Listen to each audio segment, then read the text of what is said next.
This Lent, we're exploring who killed Jesus. Many people are convinced that they know the answer.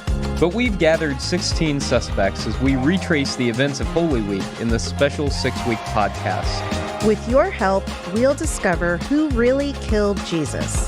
This podcast is a production of progressivechristianity.org and University Christian Church, San Diego. I'm Caleb Lines. And I'm Marshela Salgado. This is Who Killed Jesus, a true crime podcast, episode 4, Maundy, Thursday. Welcome back to Who Killed Jesus, where we are exploring the events of Holy Week day by day to try and discern who really killed Jesus and why. So far, we've talked about Palm Sunday, where we see Jesus and his disciples stage this anti-imperial protest against the authority of Rome. Then on Monday, we see Jesus go into the temple and overturn the money changers' tables in an affront to the religious establishment. Then on Teaching Tuesday, we see Jesus out in the courtyard, confronting once again the religious establishment and the purity system. And on Women's Wednesday, we see Jesus being anointed as king by a woman, and Judas making plans to betray Jesus. That brings us to today, Maundy, Thursday, a more familiar day of the week. So, Marshela, who do we have so far as suspects? We have quite a few suspects. And again, if you want a refresher on all this, you can go back to the first few episodes of the podcast to hear a little bit more about them. But first up on our list, we have the Roman Empire. Along with the Roman Empire, we have Emperor Tiberius and Pontius Pilate. We have one of my favorites, Caiaphas, even though I don't think he's necessarily high up on my suspect list. Okay. I do like him. I like learning about him. And so Caiaphas, the Jewish high priest. And then we have the Pharisees and the Sadducees, along with U.S. politics. Oh, yes. U.S. politics. U.S. politics, yes. And Judas is, I think, very clearly a suspect. Yes. And we'll learn more about that today, too. Today, right. Yeah, but last week we talked about him as well. Now, Courtney Love is also on our murder board. Yes, and she is. hasn't emerged yet. She hasn't emerged, but I think she's floating there in the background. Okay. We can personally point fingers to her for. She's pulling the strings? Yes. I think so. I'm trying to keep her front and center. That's right. Okay. Conspiracy theory. Okay. So do you have any favorite suspects so far? That's quite a few that it seems that we found some motive for. Yes. It's really hard to pick a favorite right now, but I think the Roman Empire, along with that, the Pharisees and Sadducees. Last week, we learned a lot more about Teaching Tuesday and how they were trying to corner Jesus.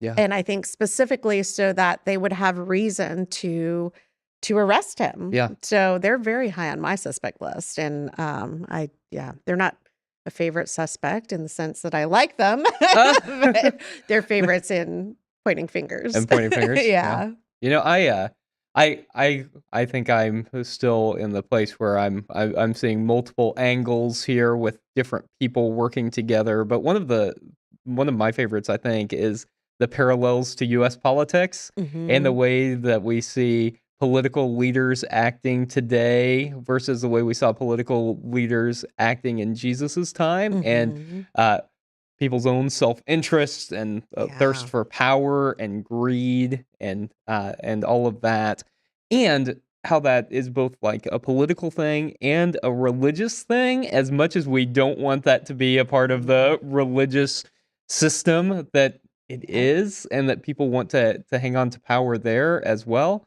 And even that, gasp, maybe like politicians and religious leaders might cooperate together. We don't see that happening today at all.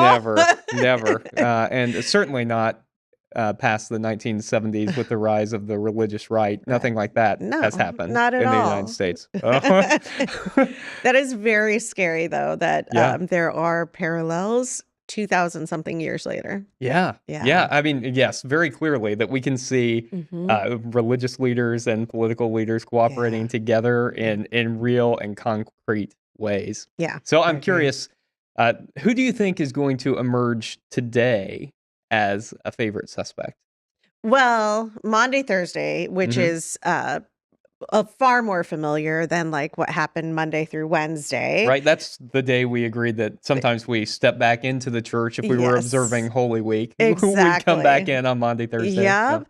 And very clearly, I think Judas, because Hmm. it's the night that Judas, sat at the table with Jesus, knowing that he had betrayed him, and that he basically points, to Jesus in that moment, and that's how they know who to arrest. Yeah. So I think Judas will clearly emerge as a top suspect. Yeah. How about the disciples? Do you think that they will stand with Jesus, or do you think that we'll get some clear? I mean, we know obviously how they end up reacting. We know the Right. story, Right. but do you think the disciples will be cleared through the events of Maundy, Thursday? I don't know. That's a good question. Again, last week I mentioned that if it were me standing next to Jesus, Hmm. I would love to think that I'd be like, I will follow you and I will stand with I'll you be at the and I cross. will be I'll be yes. next to you, Jesus. Exactly. But I might be a little bit more in line with Peter and just be like, me? No, I wasn't hanging out with them because Yeah. this means like if I was Yeah. hanging out with them, that means that I very likely will be arrested and crucified Uh, also. So yeah, I don't know. We'll yeah. see about the You're disciples. right. It's easy to say that, isn't it? That just like Peter does, that I will be there with you. Yep. Yeah, not me. I will be there Yeah. until the time comes. And Yep. no, I don't know anything about Jesus. Jesus, Exactly. I've never met Jesus. Yeah, Exactly. And yeah, that's actually something you hear a lot in true crime, right? yeah. That you don't know how you'll react until you're there. Ah, Like yeah. whether you're, the family member of a victim Uh who huh. says like, "Oh, I'll easily forgive. I'll easily, like if it were me, I would forgive." You don't Yeah, know until you're there. Or if you're somebody who's the victim of a crime yeah.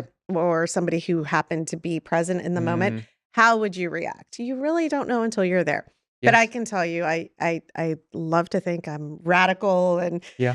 but deep down inside, I would probably be freaking out in that moment because it would mean death on a cross Yeah. too, alongside Jesus. It's easy to say when you're listening to a story or observing, Yeah. later to say, "Don't walk down that dark alley. That's a bad decision." Don't you know what you're doing? Don't you know? Yeah, Yeah, call the police. Peter, be there with exactly. Jesus. Yeah, But you're right. It's a lot harder in the yeah, moment. yeah. And I like how Mark does point that out. Mm, And I mean, that's one of our human um what's the word?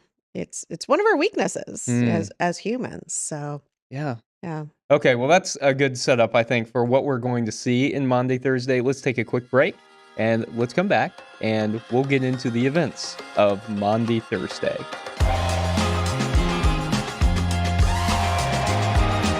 Who Killed Jesus, a true crime podcast, is a special 6-week exploration of who really killed Jesus and why. This podcast is brought to you by ProgressiveChristianity.org, celebrating 30 years of reclaiming Jesus' original message of justice, peace, and liberation while proclaiming an intellectually honest Christianity.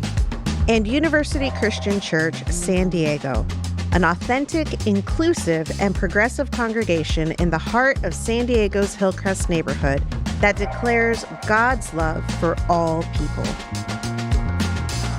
Welcome back to Who Killed Jesus, where we are walking through the events of Holy Week, and we have made it all the way to Maundy, Thursday. So maybe, Marshela, an important place to start is why on earth we call it Maundy.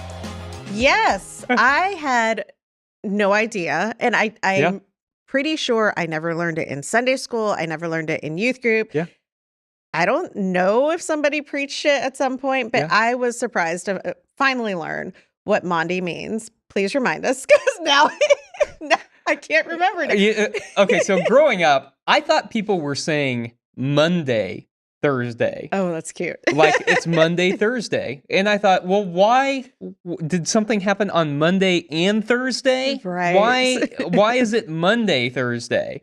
Or was there something really weird about Holy Uh-huh. Week, and like that was a week where space-time kind of Right. converged and Monday and Thursday happened on the same day. What is Monday, Thursday? Right. Well, no, that was It's not right. it's Maundy.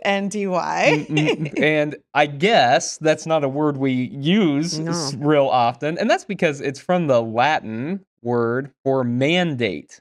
Oh, that's right. Maundy Yeah. for mandate, and it's because in the Gospel of John, Jesus gives a new mandate, a new commandment that Mhm. his disciples should love one another as he has loved them. So Mhm. in John, Jesus gives the new commandment, and so it's honoring that portion of the Maundy Thursday story. And so Uh-huh. I think one thing that we did realize through reading this that's probably pretty important is that actually the events of how that whole Last Supper thing went Mhm. down varies depending on what you read. Yeah, definitely. I think that's really important because John, and they mentioned this Yeah. in the first part of the chapter of the last week. Um, John's story is very different. Not very different, but it's not as well. He goes on and he on goes on. Yeah. for chapters, I believe. Yeah. But it is significantly different than Mark's Yeah. also. And Mark also gives us like the words of institution Yeah. that were given that night and that we usually use in communion and stuff. I was really fascinated by seeing the differences. Yeah. Yeah. I think maybe this is a great point to talk about the differences in historicity between Hmm. our different sources. Hmm. And so the earliest version of what today we call the words of institution, this is my body, this is my blood, that a Hmm. lot of churches say anytime they observe communion or the Eucharist or however it is that that particular tradition Hmm. observes this, that the earliest version of those are found in Paul in First Corinthians, that we find Paul's version of that. And so then Mark's come along later, several decades later, we get Mark's Hmm. version of those. And in John, we don't get the words of institution, and instead we get what scholars often call the farewell discourse. And this is Hmm. like 2 or 3 chapters of Jesus giving a long speech Right. about how it's the end. And I think this is one of the ways that we know that the Gospel of John isn't really very historical because in Hmm. the synoptic gospels Jesus mostly speaks in parables, Hmm. short sayings, things that people can remember that you can pretty clearly tell existed as oral tradition for Right. several decades that people just told, right? Hmm. The parable of the Good Samaritan, for instance, you can see how people could tell that story.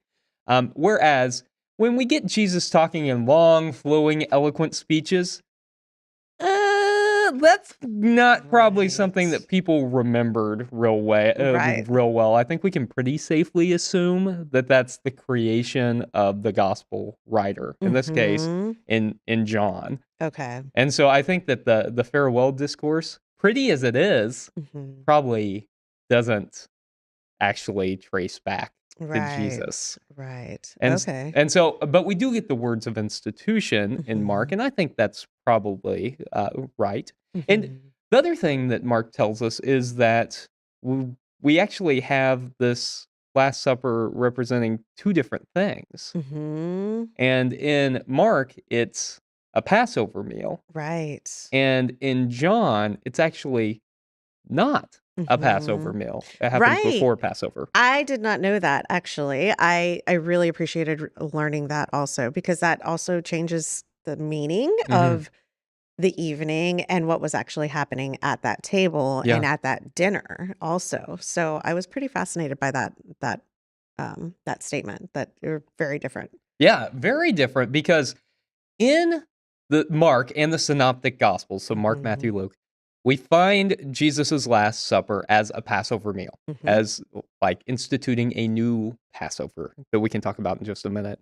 And in John's Gospel, it's the day before Mhm. the Passover preparations and meal. Right. And that, I think, is theological. And so scholars kind of debate this, but Mhm. I think the majority of scholars agree that probably the synoptics version of events Mhm. is more likely to be historical, Right. and John's is more likely to be theological. Because in the synoptics, we find Jesus having this last Passover meal, which that makes sense, right? They're gathered for a meal. It's the Passover meal. They're Mhm. doing something religious. And then it is the next day that Jesus is crucified at 9 in the morning. Mhm. Whereas in the Gospel of John, it is not a Passover meal. It's just a supper they're having together. Right. And then the next day, as the lambs are about to be sacrificed at noon, that Right. is the time at which Jesus is crucified on the cross, showing that he is the sacrificial lamb, right? Mhm. So John puts theological overtones Right. on this, and I think that's pretty important for us to Right. recognize that starting with Maundy Thursday, something theological is happening based on Mhm. the way the story is told. Right. Right. I like that you're saying that. I mean, basically, John had his own like theology to Mhm. impose on there, right? Yes. But with Mark, also the Passover meal, the Passover, and we talked about this in, I think, the first week. The Passover was very significant to the Jewish Yeah. community because it's one of their biggest, if not their biggest feast. It's symbolic of the time that the Jews, or sorry, the Israelites, right, were set free. And but for them, that moment, that dinner was also their final meal before they embarked on the big journey to go Mhm. find the promised land and, Yeah. like their freedom. So, I mean, that has significance in Jesus actually like having a meal that night too. I mean, aside from the fact Mm. that Jesus also like the significance of meals in Jesus's ministry also. Yeah. But I think that takes on a whole new meaning than just what we usually see with like John, where it's like, the sacrificial lamb and Yeah. Jesus taking the place. So I really appreciated that. I really loved learning that. Yeah. Yeah. That's a great point that, okay, they're having this meal before going on this adventure, and right, the thing that would turn into 40 years in the wilderness. Right. That this is the meal that serves as that invitation to his disciples, that they are invited to then go on this next stage of the journey as the ancient Israelites did. Hmm. And what did they choose to do? Mm, they abandon him. Yeah, That is yeah. This is so the don't go down the dark alley don't kind go of down moment. that dark. Yeah, Exactly.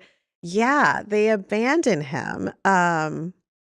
I mean, and even Jesus points that out to Peter yeah. and basically all of them. So it's what they call the failed discipleship, like the Mm, failed disciples.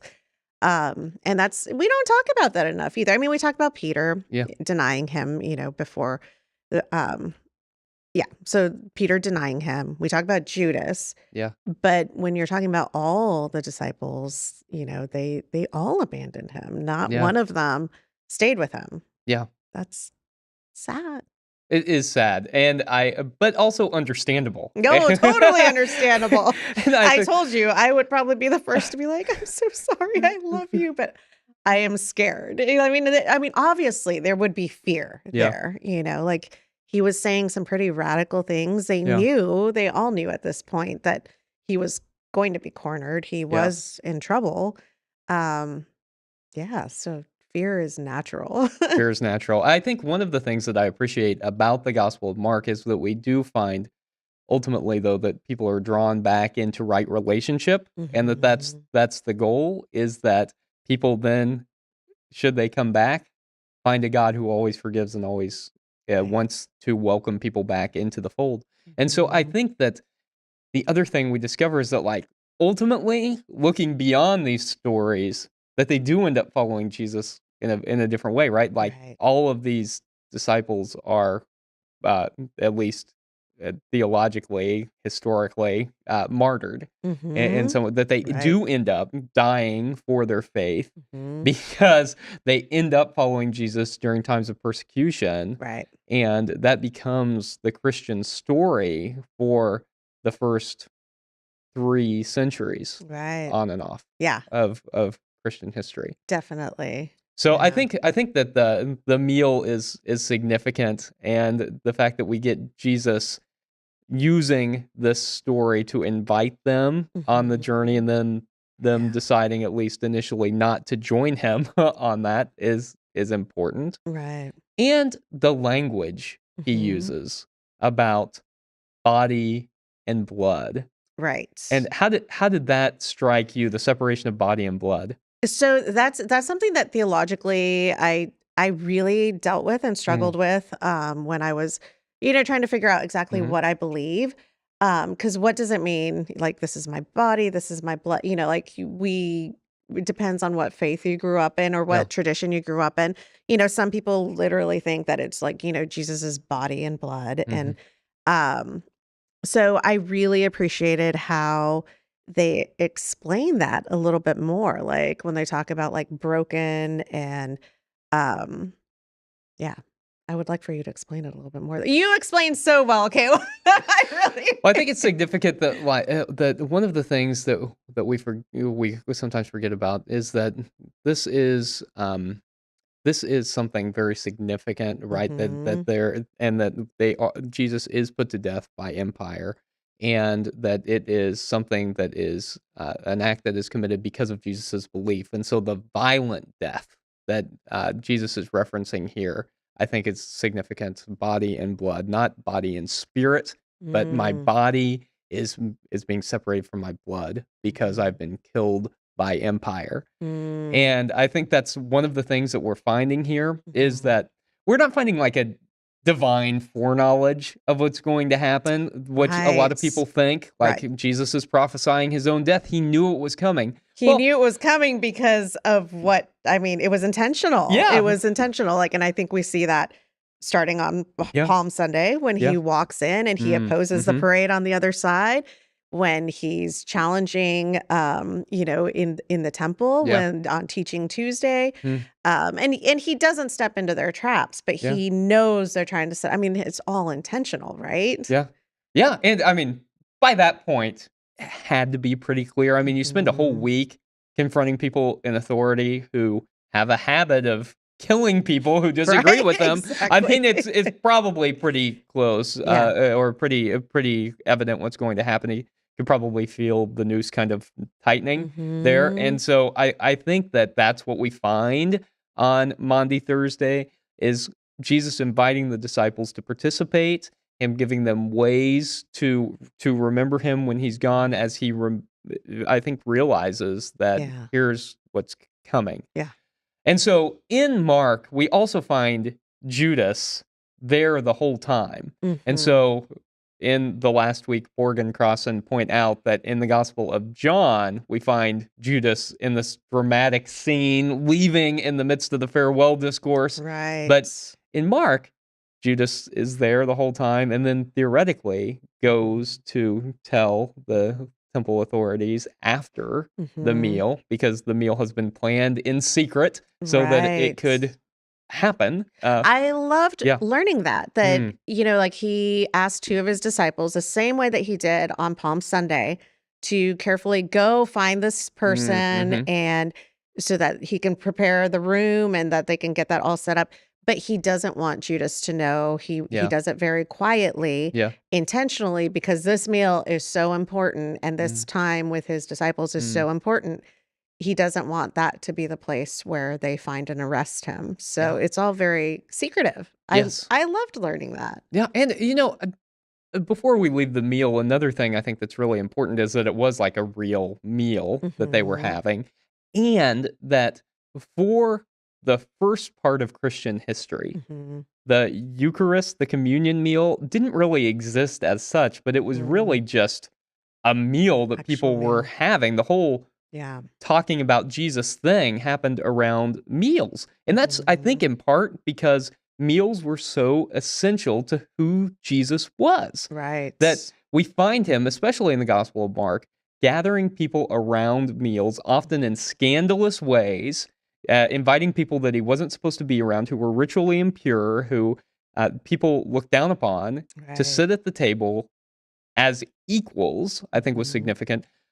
Borg and Crossan also point out that this event, the Passover meal, the Last Supper, mirrors Jesus's feeding of the multitude in the Mhm. Gospel of Mark, using same four verbs in the Gospel of Mhm. Mark that is used at the feeding of the multitude as a Yeah. reminder that meal practice is essential to what it means to be a Mhm. Jesus follower. Yes, Mm, and that's a very radical call. yeah. Inclusivity. Mhm. People that Yeah. normally, and we talked about, like, the Yeah. purity laws and Yeah. all these, like, restrictions that people had upon them, and Jesus didn't, necessarily adhere to all of that, Yeah. and inviting people that, were probably ritually impure and to be a part of these meals, and they were Mm, actual meals, and leading also, like, the Lord's Prayer yeah. when we talk about, like, they were praying for, "Thy kingdom come, Yeah. thy will be done, and then give us this day our daily Mm, bread," mhm. because what like, daily bread, feed us, like, Yeah. this is we're Yeah. poor, we have a hard time getting our food, and these meals is the sharing of food, and you see Yeah. that in the feeding of the multitude, like the Mm, loaves and the fish, right?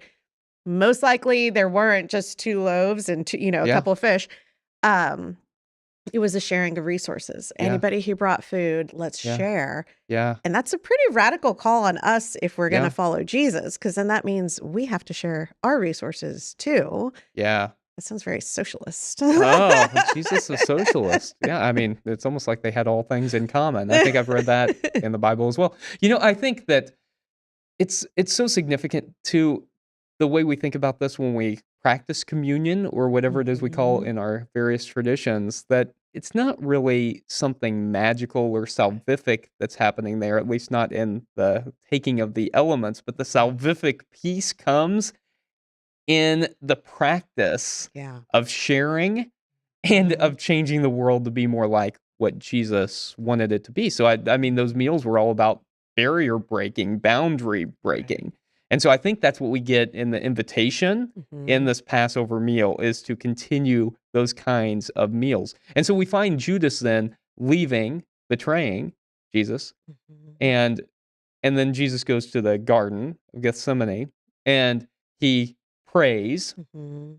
and again, we find a prayer like, "Take this yoke away from me. Let your Right. will be done, not mine," whatever translation of that we're reading. And so Mhm. some people want that to be, okay, he's prophesying his own thing. But Borg and Crossan point out that this is like a fatalistic resignation to Right. like, Yes. Or like God, like when yeah, he says, "Your will be done," like, yeah, it's like, "God, like, you're condemning me," and yeah. that's not really what it is. Yeah, right. Yeah. No, it's just a realization that the noose is tighter now than it Mhm. was before dinner, and I can see where this is going, and Mhm. I don't wanna do this. And I mean, I think a lot of us have had moments like that, Mhm. probably not to the point of death, Right. hopefully, but, Right. but certainly moments where we're like, "Ah, this sucks." Mhm. I wish it wasn't like this. I don't want it to be like this. Mhm.